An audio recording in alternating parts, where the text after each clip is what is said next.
Charles Morgan, l'un des hommes d'affaires les plus riches du pays, s'apprêtait à monter dans sa voiture blindée lorsqu'une jeune fille issue d'un milieu modeste l'intercepta avec un avertissement glaçant: « Ne montez pas dans cette voiture ». Les gardes tentèrent de la repousser, mais elle insista. Elle affirmait avoir entendu en chinois les propres gardes du corps de Charles préparer quelque chose de terrible. Personne ne la crut jusqu'à ce que Charles ordonne une fouille du véhicule. Et ce qu'on y trouva choqua même les policiers. Mais avant de commencer notre histoire, dites-nous en commentaire d'où vous regardez cette vidéo. C'est toujours incroyable de voir jusqu'où nos histoires peuvent voyager. Le soleil de l'après-midi frappait violemment les vitres teintées de l'immeuble d'affaires quand Charles Morgan sortit de la réunion la plus importante du trimestre. Il ajusta le nœud de sa cravate italienne et descendit les marches en marbre d'un pas rassuré. À 52 ans, Charles était à la tête d'un empire regroupant des entreprises de BTP, de technologie et des investissements à l'étranger. Son nom figurait à la une des magazines économiques. Il était habitué à attirer l'attention, l'admiration et la jalousie. Sur le trottoir, ses deux gardes du corps l'attendaient déjà à côté de la berline blindée noire. Chen et Wong travaillaient pour Charles depuis 4 ans. Des professionnels irréprochables, toujours vigilants, toujours ponctuels. Charles leur faisait confiance comme à très peu de gens. Chen ouvrit la porte arrière du véhicule et fit un signe de tête respectueux. C'est alors qu'elle apparut. Une jeune fille noire d'environ 12 ans, avec des tresses attachées en queue de cheval et un uniforme scolaire un peu usé. Elle courut jusqu'à Charles et s'arrêta net devant lui, haletante. « Monsieur, ne montez pas dans cette voiture », dit-elle d'une voix tremblante mais assurée. Charles s'immobilisa. Chen et Wong s'approchèrent immédiatement, se plaçant de chaque côté de la fillette. Chen parla d'un ton sec: « Écarte-toi, petite. » Tout de suite. Mais la fille ne bougea pas. Elle regardait Charles droit dans les yeux, ignorant les deux gardes. « S'il vous plaît, monsieur, écoutez-moi. Ils vont faire exploser la voiture. Je les ai entendus. » Charles fronça les sourcils. Il était fatigué. Il voulait juste rentrer chez lui. Mais quelque chose dans l'urgence de cet enfant le fit hésiter. « Qu'est-ce que tu veux dire par entendu ? Tu parles de quoi ? » La fille inspira profondément et désigna discrètement Chen et Wong. « Vos gardes, ils parlaient en chinois juste là-bas. Je comprends le chinois. Ils ont dit que la voiture exploserait dès que vous allumeriez le moteur. Ils ont dit qu'ils avaient été très bien payés pour ça. » Un lourd silence s'installa. Chen fit un pas en avant, l'air partagé entre surprise et irritation. « C'est ridicule, monsieur Morgan. Cette gamine invente des histoires. Elle veut sûrement de l'argent. » Wong croisa les bras et ajouta d'un ton sec: « Elle ne doit même pas vraiment parler chinois. C'est une tentative d'arnaque. » Charles observa la fille. Elle tremblait, mais ne fuyait pas son regard. Il y avait quelque chose chez elle, quelque chose de sincère. Il avait bâti son empire en sachant aussi lire les gens. Et cet enfant ne mentait pas. Ou alors, elle croyait profondément à ce qu'elle disait. « Comment as-tu appris le chinois ?» demanda Charles, gardant une voix calme. « Toute seule, monsieur, à la bibliothèque et sur Internet. J'aime les langues. » Chen tenta de reprendre le contrôle, cette fois avec un sourire forcé. « Monsieur, il faut partir. Vous avez un autre rendez-vous dans 40 minutes. » Un frisson parcourut l'échine de Charles. Il remarqua un détail inhabituel. Chen ne le pressait jamais. Il était toujours patient, toujours à attendre les ordres. Et voilà qu'il insistait, presque nerveux. Wong aussi semblait tendu, la mâchoire crispée. La fille perçut l'hésitation de Charles et ajouta rapidement: « Ils ont dit, quand le moteur démarre, 3 secondes et c'est fini. » L'un d'eux a ri et a dit: « Le vieux ne sentira même rien. » Charles sentit son sang se glacer. Le vieux. Il l'avait appelé le vieux. Et cette phrase des 3 secondes était trop précise pour être inventée. Il regarda de nouveau ses gardes. Chen avait la main proche de son étui.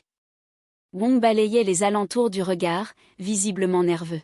« Chen, » dit Charles lentement. « Ouvre le capot de la voiture. »« Monsieur, tu m'as entendu ? Ouvre le capot. » Chen hésita une seconde. Mais c'était suffisant. Un garde loyal n'aurait pas hésité à une demande aussi simple. Wong fit un pas de côté, bloquant la vue sur la rue. Monsieur Morgan, c'est inutile. On perd du temps avec l'imagination d'une enfant. Charles sortit son téléphone et composa un numéro. Quelqu'un répondit dès la première sonnerie. Anthony, j'ai besoin que tu viennes à l'entrée du Lexington Plaza. Tout de suite, amène 2 hommes, c'est urgent. Shen et Wong échangèrent un regard de ceux qui savent que leur plan s'effondre. La fille vit l'échange et agrippa le bras de Charles. Faites attention, monsieur, ils vont agir. Charles recula de 2 pas, entraînant la fille avec lui. Son cœur battait à tout rompre. Il avait toujours su que sa position comportait des risques. Il avait déjà reçu des menaces, subi des tentatives d'extorsion, même un enlèvement raté il y a quelques années. Mais jamais il n'aurait cru que la trahison viendrait de l'intérieur. D'hommes qui partageaient sa table, connaissaient ses habitudes, avaient accès à tout.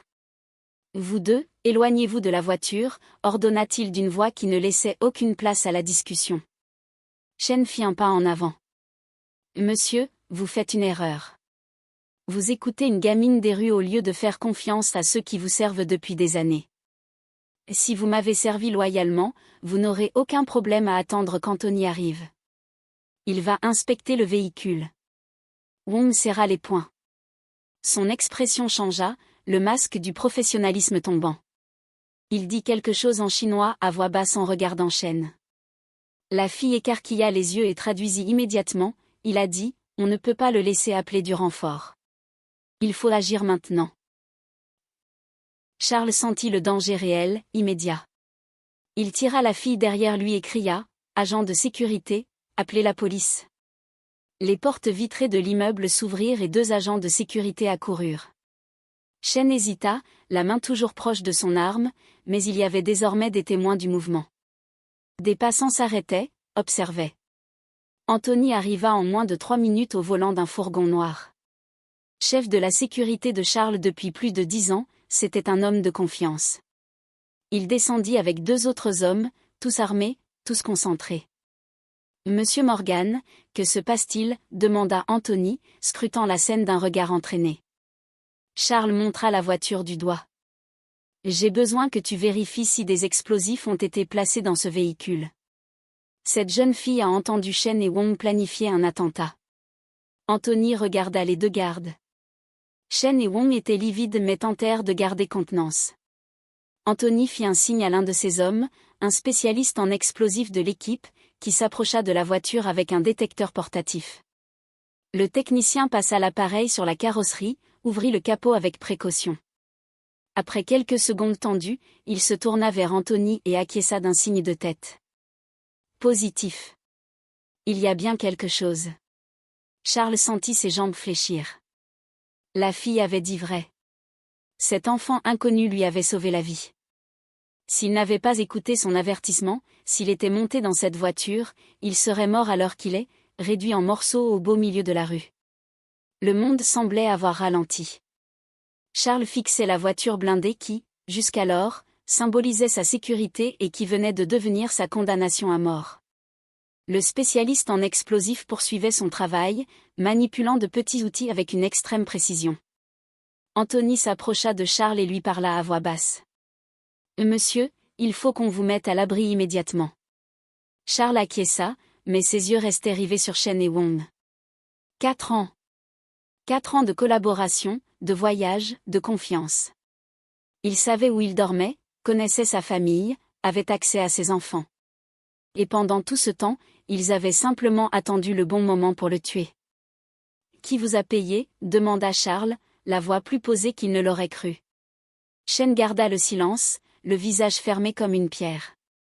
Mais Wong, peut-être nerveux ou simplement paniqué à l'idée d'être arrêté, laissa échapper quelques mots en chinois. La fillette, toujours aux côtés de Charles, traduisit aussitôt, il a dit, on aurait dû le faire avant quand il était seul. Anthony fit un signe à ses hommes. En quelques secondes, Shen et Wong furent encerclés. L'un d'eux était déjà au téléphone avec la police. Charles se tourna vers la jeune fille, pour la première fois, la regarda vraiment. « Comment tu t'appelles » demanda-t-il. « Naomi. »« Et Naomi, tu m'as sauvé la vie. Comment se fait-il que tu sois passée ici à ce moment précis ?» Naomi serra la sangle de son sac à dos. « Je revenais de la bibliothèque, monsieur. Je passe ici tous les jours. J'ai vu les deux gardes discuter près de la voiture pendant que vous étiez encore à l'intérieur. Ils pensaient que personne ne comprendrait. Mais moi, j'ai tout compris. » Charles s'agenouilla pour être à sa hauteur. « Et tu n'as pas eu peur de t'approcher, de parler à un inconnu ?» J'ai eu très peur, admit Naomi. Mais je ne pouvais pas laisser quelqu'un mourir alors que je savais ce qui allait se passer. Ma mère disait toujours qu'il faut faire ce qui est juste, même quand c'est difficile. Ta mère est une femme très sage. L'était, monsieur. Elle est décédée il y a 2 ans. Charles sentit un pincement au cœur. Cette fillette avait perdu sa mère, vivait probablement dans des conditions difficiles, malgré cela, elle avait eu le courage d'avertir un inconnu d'un danger de mort. Alors que des hommes grassement payés pour le protéger complotaient son assassinat. Anthony les interrompit. « Monsieur, la police arrive. On aura besoin du témoignage de la jeune fille également. » « Elle témoignera, » dit Charles en se relevant. « Mais elle reste avec moi en permanence. Anthony, met 2 de nos meilleurs agents à sa protection. Si Shen et Wong agissaient pour quelqu'un d'autre, cette personne pourrait vouloir faire taire la témoin. » Naomi pâlit. Elle n'avait visiblement pas pensé à cela. Charles posa la main sur son épaule, tentant de la rassurer. « Ne t'inquiète pas, tu es en sécurité maintenant, je te le promets. » Les sirènes commencèrent à retentir au loin. Shen, comprenant qu'il n'y avait plus d'issue, finit par parler. « Vous croyez que ça s'arrête là? Vous croyez qu'on est les seuls? Il y a des gens très puissants qui veulent votre mort, Morgan, des gens qui n'abandonneront pas. » Charles s'approcha de lui, les yeux durs comme l'acier. « Alors, vous allez me dire exactement qui sont ces gens, ici ou au commissariat. D'une façon ou d'une autre, je saurai. » Wong tenta un mouvement, mais l'un des hommes d'Anthony le bloqua aussitôt. La police arriva dans 2 voitures et bientôt la scène fut envahie d'uniformes, de questions, de procédures. Charles fit sa déposition, expliquant chaque détail. Naomi, nerveuse mais courageuse, raconta ce qu'elle avait entendu mot pour mot. Un des enquêteurs, un homme dans la 50aine nommé commissaire Carter, écouta attentivement, puis se tourna vers le spécialiste en explosifs qui travaillait toujours près de la voiture. « Vous avez pu identifier le type de dispositif ?» demanda Carter.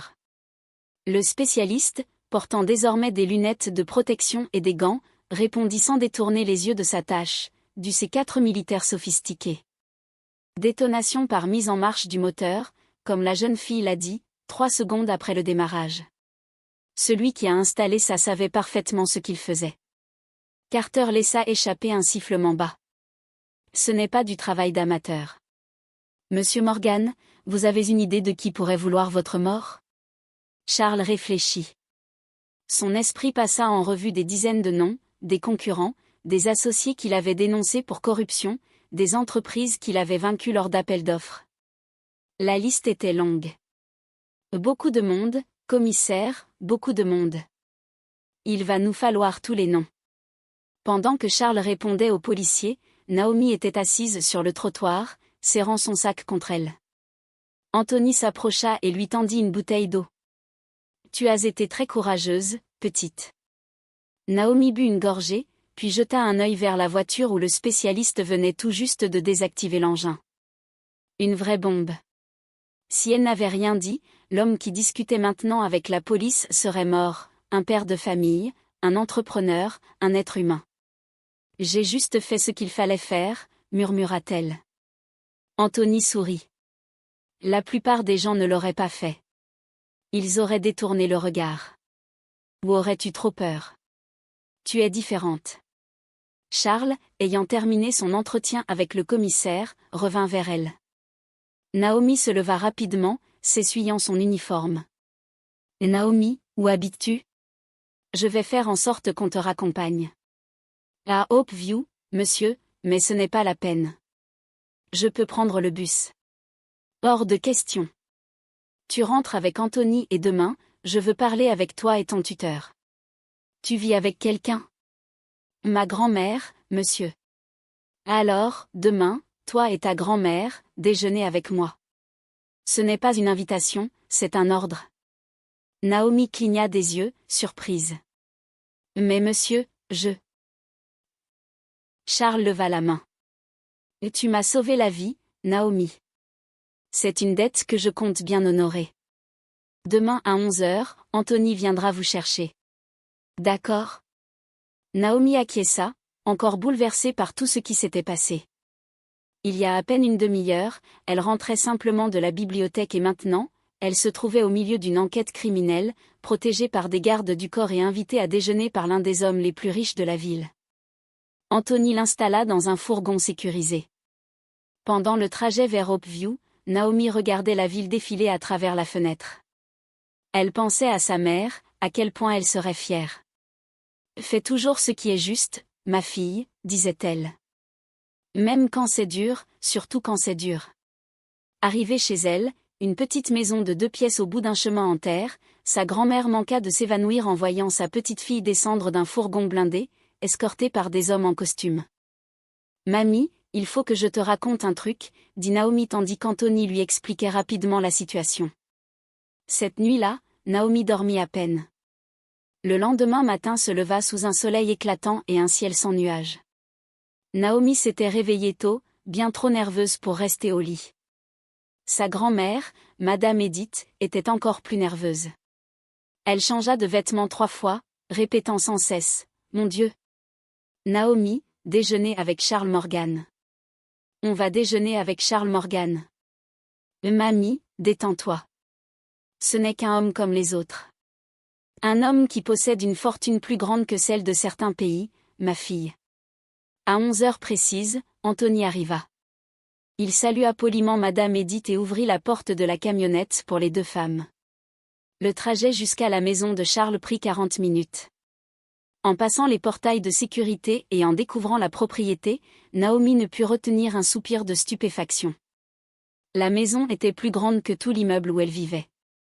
Charles les attendait sur la terrasse. Il descendit les marches et serra chaleureusement la main de Madame Edith. « Vous devez être la grand-mère de Naomi. C'est un honneur de vous accueillir chez moi. » Madame Edith, digne malgré la pauvreté, répondit d'une voix rassurée, « C'est nous qui vous remercions, Monsieur Morgan, et merci d'avoir veillé sur ma petite fille hier. » Et Madame, c'est votre petite fille qui a veillé sur moi et je ne l'oublierai jamais. Ils s'installèrent à une table dressée dans le jardin, à l'ombre d'un vieil arbre majestueux. Le déjeuner fut servi par un personnel discret et respectueux. Pendant le repas, Charles engagea la conversation avec les 2 femmes, posant des questions sur leur vie, l'école de Naomi, ses projets d'avenir. « Et Naomi m'a dit que tu avais appris le chinois toute seule, » dit Charles en buvant une gorgée de jus. « C'est impressionnant. J'ai toujours aimé les langues, monsieur. J'ai commencé par l'anglais, puis l'espagnol.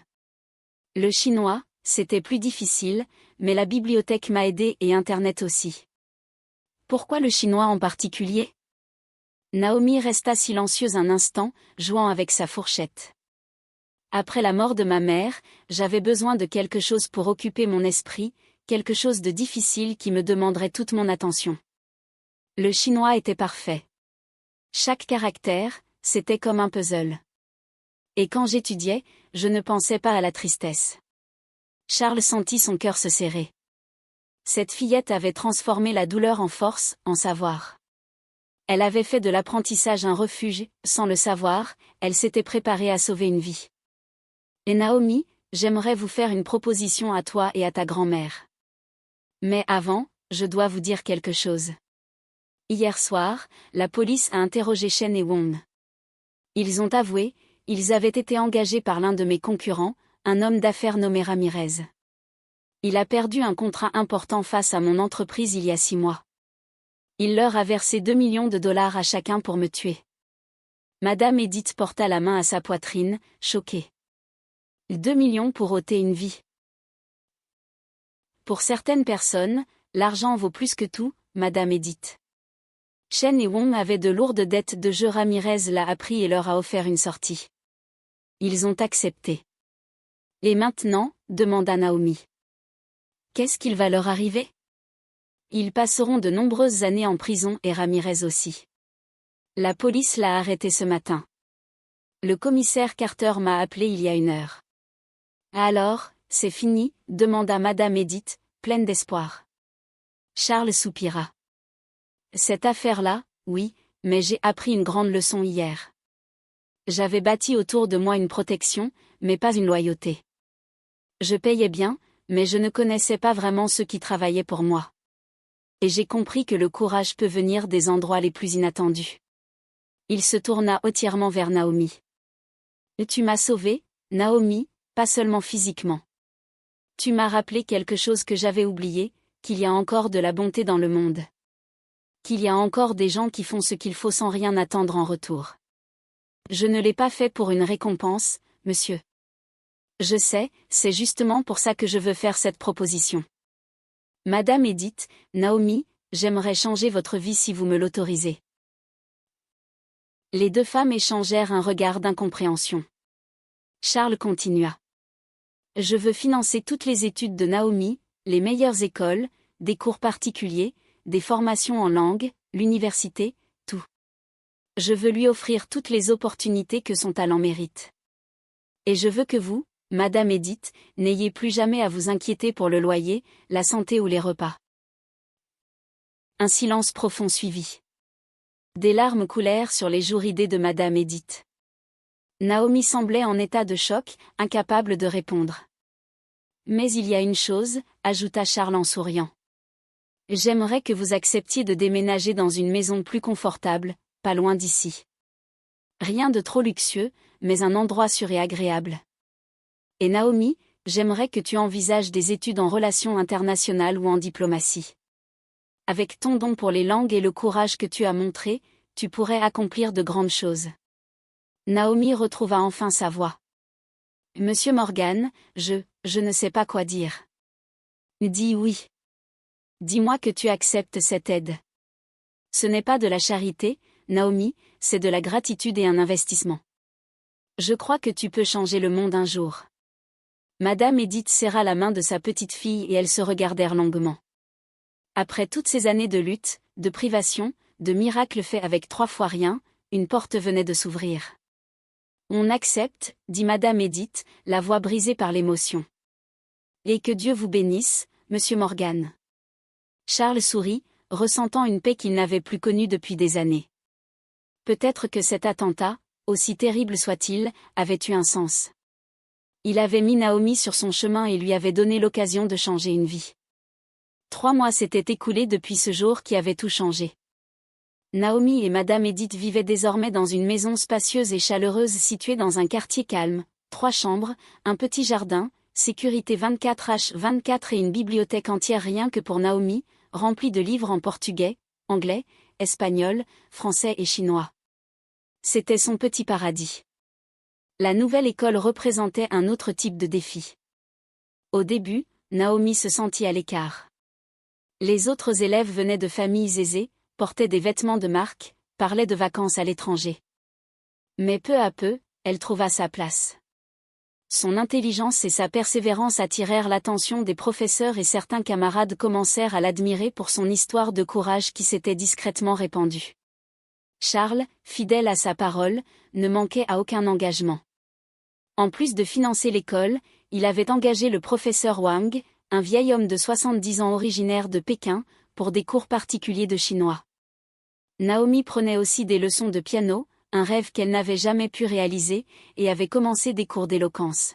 « Si tu veux changer le monde, disait Charles, tu dois apprendre à lui parler. » De son côté, Madame Edith avait retrouvé un sourire qu'on n'avait plus vu depuis longtemps. Elle s'occupait de la maison, cuisinait avec les ingrédients frais qu'elle avait toujours rêvé d'avoir et participait à un atelier de travaux manuels à l'église. L'inquiétude permanente qui marquait son visage avait laissé place à une sérénité douce et stable. Charles leur rendait visite chaque semaine, toujours le samedi pour un déjeuner en famille. Il venait parfois avec ses fils, 2 jeunes hommes déjà adultes qui, au départ, avaient trouvé la situation étrange mais qui s'étaient rapidement attachés à Naomi. Elle était devenue comme une petite sœur qu'il n'avait jamais eue. Papa, tu as vraiment changé, dit un jour Gabriel, l'aîné, tandis que Naomi lui montrait un texte qu'elle avait écrit en mandarin. Changer comment, demanda Charles, intrigué. Tu es plus présent, plus humain.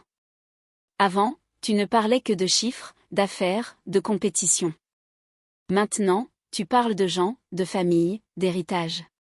Charles regarda Naomi qui riait d'une remarque de Madame Edith dans la cuisine. Frôler la mort, ça fait réfléchir. Ça remet les priorités en ordre. Son entreprise aussi avait changé.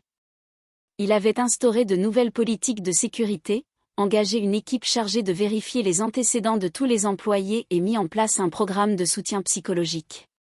Shen et Wong avaient accepté cette mission parce qu'ils étaient au bout du rouleau, endettés, désespérés.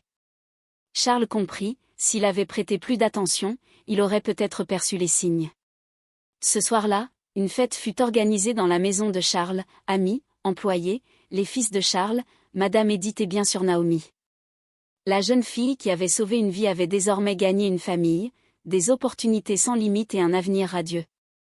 Charles leva son verre pour un toast. À la bravoure, à la bonté et à cette jeune fille qui m'a rappelé que la vraie richesse ne se trouve pas sur un compte en banque, mais dans le cœur. Tous levèrent leurs verres. Naomi regarda autour d'elle, des visages souriants, bienveillants. Elle se sentit aimée, en sécurité. Elle pensa à sa mère et sut qu'elle était fière. Elle avait fait ce qu'il fallait ce jour-là malgré la peur et ce choix avait changé non seulement la vie de Charles, mais la sienne aussi. « Merci maman », murmura-t-elle vers le ciel, de m'avoir appris à être courageuse. Et pendant que la fête battait son plein, Charles observait Naomi discuter avec ses nouveaux frères, déjà en train de planifier la prochaine langue qu'elle allait apprendre. Il avait failli perdre la vie, mais dans ce processus, il avait gagné bien plus. Il avait appris à vivre. Si cette histoire vous a touché d'une quelconque manière, laissez un commentaire ci-dessous. Votre avis compte énormément pour nous. N'oubliez pas de liker la vidéo et de la partager avec quelqu'un qui a besoin de se rappeler que même le plus petit geste peut changer une vie entière. Et abonnez-vous à la chaîne.